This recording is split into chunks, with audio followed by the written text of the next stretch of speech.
حدیث نمبر 4235۔ حضرت سہل بن ابی حسمہ اپنی قوم کے چند بزرگوں سے روایت کرتے ہیں کہ حضرت عبداللہ بن سہل اور حضرت محیصہ رضی اللہ عنہ کسی تکلیف کے باعث خیبر گئے۔ حضرت محیصہ نے آ کر خبر دی کہ حضرت عبداللہ بن سہل کو قتل کر کے ان کی لاش کسی چشمے یا کنویں میں پھینک دی گئی ہے۔ وہ یہودیوں کے پاس گئے اور کہا، اللہ کی قسم تم لوگوں نے ان کو قتل کیا ہے۔ انہوں نے کہا، اللہ کی قسم ہم نے ان کو قتل نہیں کیا۔ پھر انہوں نے اپنی قوم کے پاس جا کر یہ واقعہ بیان کیا۔ پھر وہ ان کے بھائی حویسہ جو ان سے بڑے تھے اور عبد الرحمن بن سہل نبی اکرم صلی اللہ علیہ وسلم کے پاس گئے۔ محیصہ بات کرنے لگے اور وہی خیبر میں گئے تھے تو نبی اکرم صلی اللہ علیہ وسلم نے محیصہ سے فرمایا، بڑی عمر والے کو بات کرنے دو۔ پس حضرت حویسہ نے بات کی، اس کے بعد حضرت محیصہ نے بات کی۔ رسول اکرم صلی اللہ علیہ وسلم نے فرمایا، تو یہودی تمہارے ساتھی کی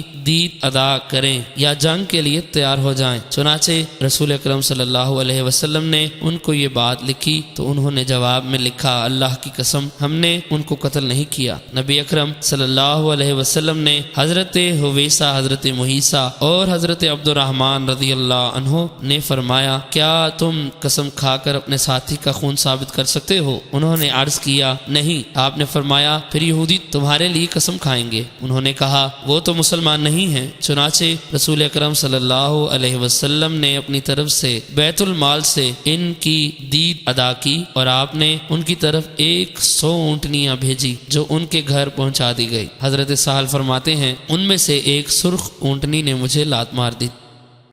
حدیث نمبر 4236۔ حضرت ابو سلمہ بن عبد الرحمن اور ام المومنین حضرت میمونہ رضی اللہ عنہا کے غلام حضرت سلیمان بن یسار رضی اللہ عنہ رسول اکرم صلی اللہ علیہ وسلم کے ایک انصاری صحابی سے روایت کرتے ہیں کہ رسول اکرم صلی اللہ علیہ وسلم نے زمانہ جاہلیت کے طریقے پر قسامت کو برقرار رکھا۔ حدیث نمبر 4237۔ ایک اور سند سے بھی یہ حدیث مروی ہے۔ اس میں یہ اضافہ ہے کہ رسول اکرم صلی اللہ علیہ وآلہ وسلم نے انصار کے ایک مقتول کے حق میں قسامت کا فیصلہ فرمایا، جس کے بارے میں انہوں نے یہودیوں کے خلاف دعویٰ کیا تھا۔